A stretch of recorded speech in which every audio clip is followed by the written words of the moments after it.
বিসমিল্লাহির রহমানির রহিম। আমি advocate Mohammad Harunur Rashid, Bangladesh supreme court. আমি আজকে যে বিষয় নিয়ে আলোচনা করব সেই বিষয়টি হলো বিদ্যুৎ ও জ্বালানি। তো বিদ্যুৎ ও জ্বালানির বিষয় বলতে গেলে আমরা শহর থেকে প্রত্যন্ত অঞ্চলে দেখতে পাচ্ছি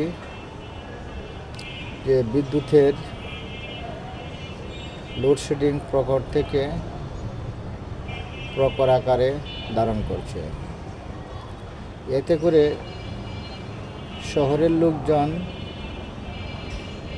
যেমন অতিষ্ঠ, ঠিক তেমনি তার চেয়ে আরও বেশি অতিষ্ঠ গ্রামাঞ্চলের লোকজন।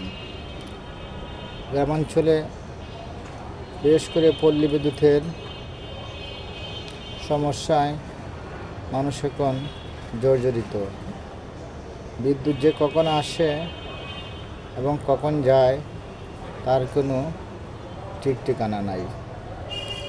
শহরে বিদ্যুৎ গেলেও যেহেতু শহরের প্রায় অধিকাংশ বাসায় জেনারেটর সাপোর্টিং আছে, সেই জন্য বিদ্যুতের সংকটটা গভীরভাবে অনুভূত হয় না। তো আমি মনে করি এই তো বাংলাদেশের অধিকাংশ মানুষ গ্রামে বাস করে, সুতরাং গ্রামে যাতে পর্যাপ্ত পরিমাণে বিদ্যুৎ থাকে সেই ব্যবস্থা এখনই করা দরকার। আর জ্বালানি সংকটে গ্যাস সংকট, এই জ্বালানির অভাবে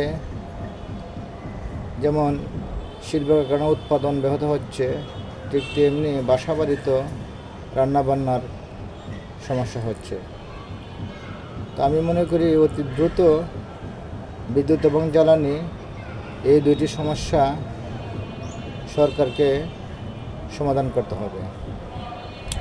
বিদ্যুৎ মন্ত্রণালয়ের দায়িত্বে যিনি আছেন মাননীয় মন্ত্রী, আমি ওনাকে বলবো যে আপনি অতি সত্বর মন্ত্রণালয়ে বিশেষজ্ঞদের নিয়ে বসে এবং অভিজ্ঞ সম্পন্ন লোকদের সাথে পরামর্শ করে এই বিদ্যুৎ সমস্যার সমাধান এবং জ্বালানি সমস্যার সমাধান দ্রুত করবেন।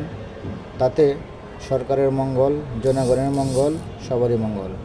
আশা করি অতি দ্রুত বিদ্যুৎ ও জ্বালানি সমস্যার সমাধান হবে, এই আশাবাদ ব্যক্ত করে আমি এখানেই আমার সংক্ষিপ্ত শেষ করলাম।